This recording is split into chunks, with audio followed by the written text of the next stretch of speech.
Hey everyone, I hope you're doing super well. You know, without a doubt, the Monstera Thai Constellation is the it plant of 2024, especially this summer. I mean, everybody's just talking about them. And that's exactly what we're going to do. But first, I just want to say on the side of your screen right now, if you want to skip ahead to some specific areas in this episode, you have the time codes right there, as well as in the info down below. Though, I hope that you'll stick around for the entire episode, because if not, you know, this Monstera is not going to be nice, I think. I don't know. But here's the thing. Okay, we're going to talk about overall care right now, because when it comes to the Monstera Thai Constellation, it has a lot of similarities to your standard Monstera deliciosa.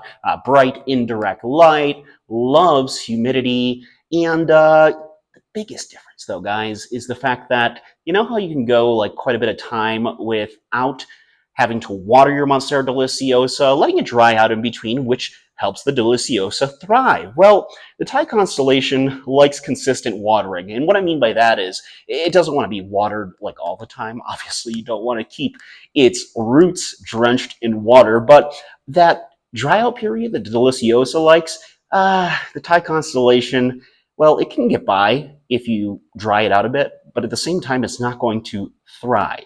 And that is something that we want to have happen to these plants. So you want to make sure that you are watering consistently, checking its soil for the top 2 to 3 inches to be dry, and then rewatering it. I have to say, though, this plant, when it does thrive, it gets these big balloony type leaves that are just gigantic. In fact, did you know that the Monstera Thai Constellation's leaves can grow up to be 3 feet long? The entire plant itself, if in the right conditions, can grow up to 15 feet high, which is kind of bananas if you think about it. But how do I get my plant's leaves to be like this, to be this big? Because it didn't start like this. I mean, I got this plant back in December of 2023. It was my Christmas gift to myself, and a beautiful Christmas gift at that. And when I got it at a local nursery here just outside of Denver, Colorado, it only had a couple smaller leaves, and it just, you know, it was a really great price. I mean, it's a medium-sized plant when I got it, and I paid $90 for it. Mind you, all those price drops hadn't happened yet, which we're going to dive into, like the $5 Monstera's Deliciosa. Sorry, not Deliciosa. Who am I talking to here? Monstera Thai Constellations for $5. We're going to dive into that in a little bit, because I did do an episode a while back on that. I'm going to show you the progress that my little Thai Constellation has made since then. But when I got this plant, it did not have these big balloony leaves like this, and they only started to happen this summer. So if you're wondering what my trick is, I'm going to share it with you in just a moment. But first, a lot of you folks have been asking about the soil. Like, what kind of soil does a person use when it comes to a Monstera Thai Constellation? Well, I go with your standard chunky aroid soil mix. I have the ingredients here on the screen for you, but it's an easy mix, really. It has like cocoa coir, some orchid bark, perlite, chunky perlite at that, soil mixture in there. And really, that makes the Monstera Thai Constellation thrive, because its roots want to just be able to crawl around in breathable, chunky soil. And that is exactly, hence its name, what the chunky aroid soil mix does. Though, I have to say, I have been reading a lot about people who use these things called Pafcal chips. I'm not sure if you've heard about them, but apparently Monstera Thai Constellation thrive like crazy in them. So if you're like me and unfamiliar with what these Pafcal, that's how you say it, Pafcal chips are, I looked into it for you. And so Pafcal chips are a type of synthetic plant substrate made from polyurethane foam. They are designed to retain moisture and provide aeration, which makes them an excellent medium for growing plants, especially indoors. Now, for Monstera type plants, Pafcal chips help by maintaining consistent moisture levels around the roots without waterlogging, which can obviously prevent root rot, the #1 killer of houseplants. They also offer good aeration, promoting healthy root growth and enhancing nutrient absorption, leading to healthier and more vigorous plants. And that's exactly what we want our plants to be, right? Not sick and sad, which some of my plants during this move have been. But I have to say this, with this plant in particular, the big thing as to how I get big bushy leaves like this on my Monstera Thai Constellation. And it's a trick that my buddy Todd, who owns the Bronze Petal here in Denver, Colorado, told me about 2 years ago. He's like, Kevin, if you want big leaves, add fish poop into your watering. I thought he was joking at first until I realized this is actually a thing.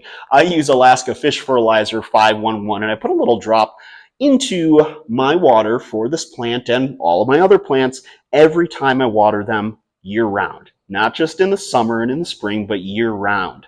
And I have noticed within weeks of doing that, the leaves on my plants just exploding in size. And that's how I got these ones. So you can find Alaska 511 fish fertilizer at like a Home Depot or Lowe's for 12 to 15 bucks. Also off Amazon. That's where I order mine a lot from. And it really makes a huge, huge difference. Another thing that a lot of folks have been asking about are these brown spots that appear in the leaves. I mean, you can see them on mine a little bit here. And in fact, some of you asked about them specifically in the last video I did on the Monstera Thai Constellation. In fact, Tish said, I got my 5-inch Monstera, if I could talk. Trish said, I got my 5-inch Monstera Thai Constellation for $5. They were discounted due to a little sunburn. They had some brown spots, but the roots looked good, so I'll give it a go in saving them. And fortunately, there are things you can do to help save those brown spots. Now, those brown spots can be caused by a number of factors like stress, the fact that the plant might be getting too much direct sunlight, or if you're not watering it enough and if the humidity is not high enough. I know it sounds like a fussy plant, but it's really not. It's super easy to care for. And I've just come to the conclusion that those brown spots, well, they're going to happen. Now, a good thing that you could do to help prevent these brown spots is to move the plant into a more suited, well-suited lit area, a bright indirect spot. Put a humidifier next to it as well. And also keep in mind when a new leaf is coming out, that new leaf is going to be incredibly sensitive.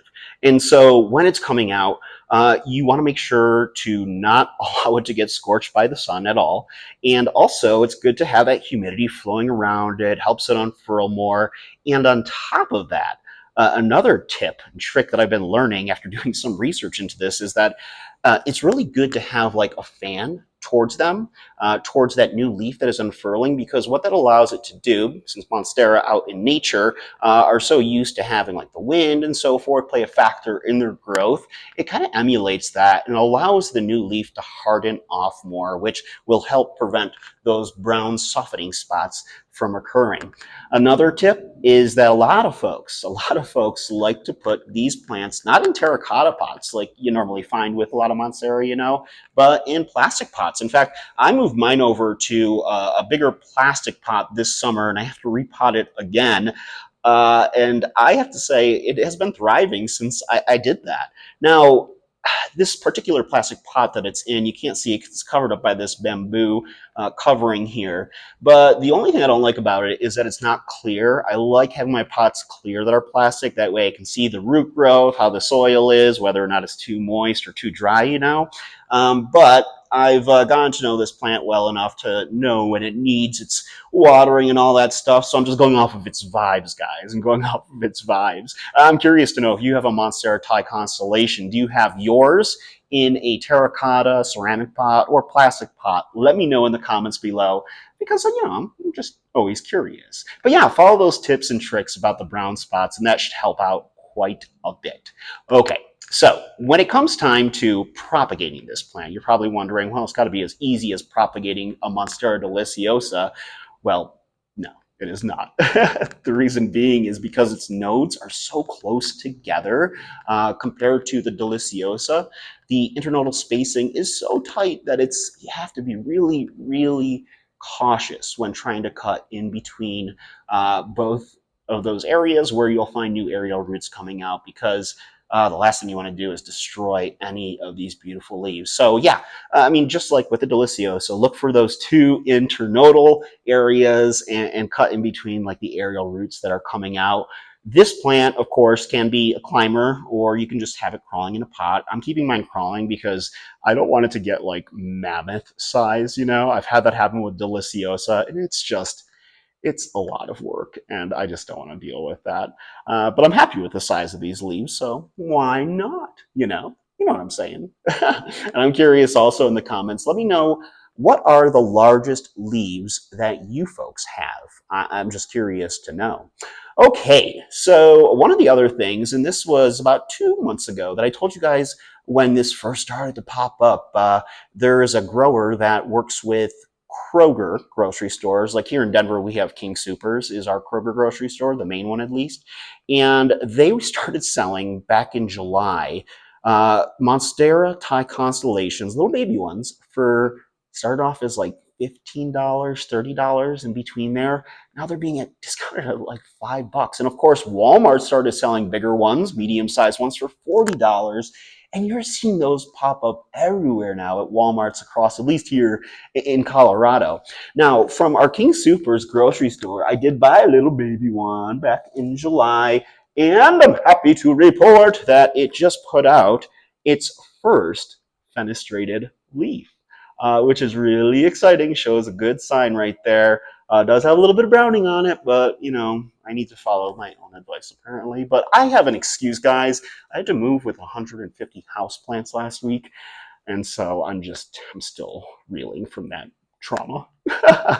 But yeah, they have become such an affordable plant after about a year ago costing several $100s for like smaller plants. So it's cool to see that they're becoming more widely accessible to consumers, and that's why so many people are scooping these plants up this summer, making it, and what I believe is the it plant of 2024, the one everybody wants, which the Deliciosa used to be, but now it's like old news, right? I don't know. No, it's still classic. I love the Deliciosa. I'm curious to know, what kind of tips and tricks have you guys found with your Monstera Thai Constellation? Anything that you can add into this, please let me know in the comments below, because it's such an easy and beautiful plant, and everyone should have one, whether you're a beginner or somebody who's had plants for a while. A while. Thanks so much for watching, guys. If you haven't already, please like this video, subscribe to my channel, hit that notification bell to see more fun and interesting planty content just like this. Hope you guys are doing well, and I'll see you in the next video.